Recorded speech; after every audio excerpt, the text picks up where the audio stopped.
Hello sa inyo mga kababata. Welcome sa ating YouTube channel. Salamat sa patuloy na suporta. At para tuloy-tuloy tayo sa paggawa ng video, huwag kalimutan na mag-like, share at subscribe. Kamusta mga kababata? Marami talaga tayong masasayang karanasan.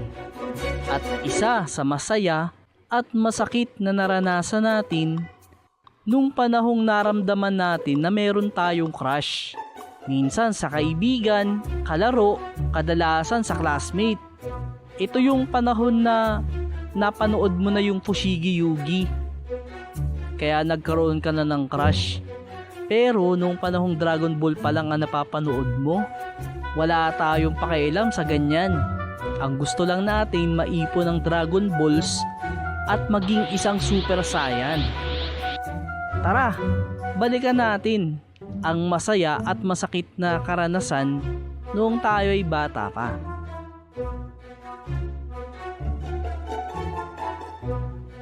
Buti na lang may pasok na uli. Makikita ako na uli si Crush. Hehehehe. Makapunta na nga sa room. Ayun si Crush.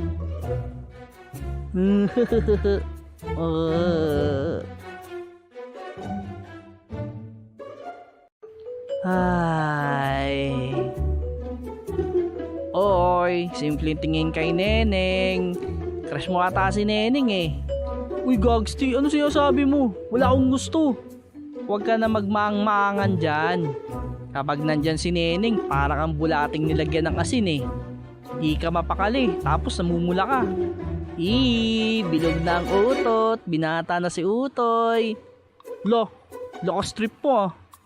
Alam mo pre, dapat dumiskarte ka na. Ipakita mo sa kanya na gusto mo siya. Grabe, nakakaya yun. Ayoko, nakakaya. Ano ka ba? Huwag ka mag-alala. Akong bahala. Tuturuan kita ng mga ninja moves. Mga galawang Hokage. Para mapansin ka niya. Oh, talaga? Teka, baka trip-trip lang yan ha? Ano ka ba? Kapag dating sa mga ganyan, expert ako. Isa akong Hokage.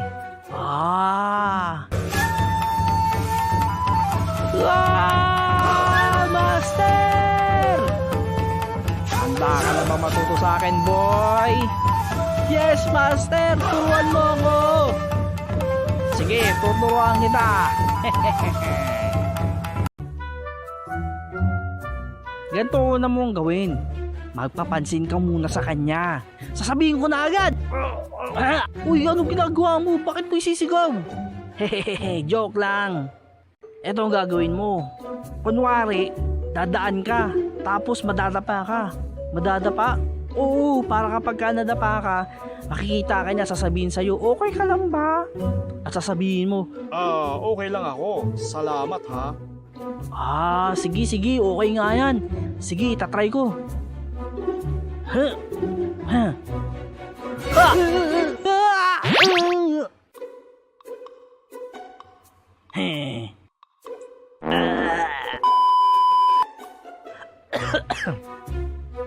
Pambira ka naman eh. Di maganda yung pinagawa mo. Nadapa tuloy ako. Napahawak pa ako doon sa likod ni B-Boy. Inututan tuloy ako. Pero wag ka mag-alala. Marami pa tayong teknik na pwedeng gamitin. Isang gagawin natin, susulatan natin siya. Iiwan natin doon sa notebook niya. Para kapag binuksan niya yung notebook niya, makikita niya yung letter. Ano yung susulat natin? Huwag ka mag-alala, ako magsusulat. Hi, ang ganda mo, crush kita. Love, secret admirer. Sure ka dito ah?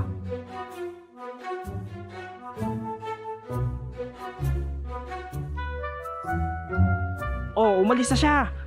Lagay mo na agad sa notebook niya.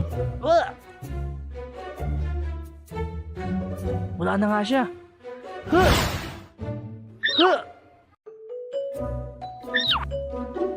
Nilagay ko na.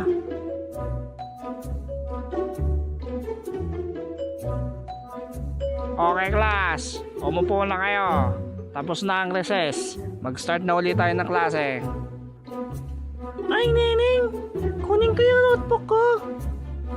Ha? Sige, eto na oh. Ah! Hindi pala kanya yun. Patay ka mo, yari ka. Kasalanan mo to eh. Kukunin ko agad.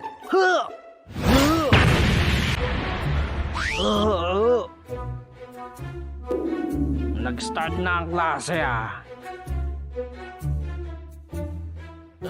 Patay, yari. Teka, di pala ako dapat mag-alala. Wala ka naman nilagay na pangalan dun, di ba? Oo, wala.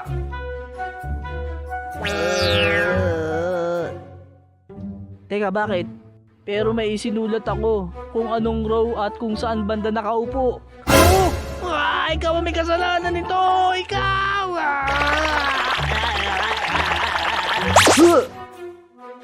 Isa pang ingay nyo dyan.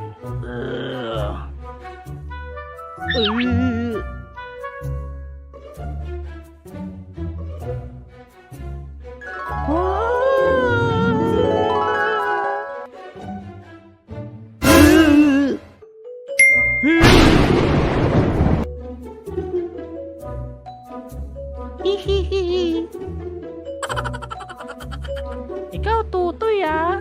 May crush ka pala sa akin ah. Hihihihi.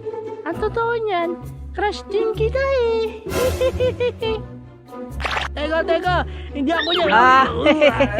Oo, mahiyaan kasi ito eh. Kaya nagbigay siya ng sulat. Okay lang. Sige, mamaya na lang uli. Ikaw ah, tikas mo talaga, Master Hokage. Yum. Ano kayang gagawin ko para mapansin ako ni Crush? Bulaklak. Alam ko na. Bibigyan ko siya ng bulaklak. Siguro panahon na para sabihin crush ko siya.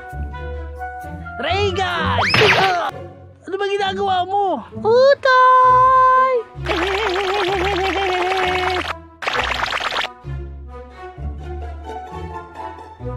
Ayos, pagkakataon na para umamin kay Crush. Oh, nandiyan ka na pala. Kanina pa kita hinihintay eh.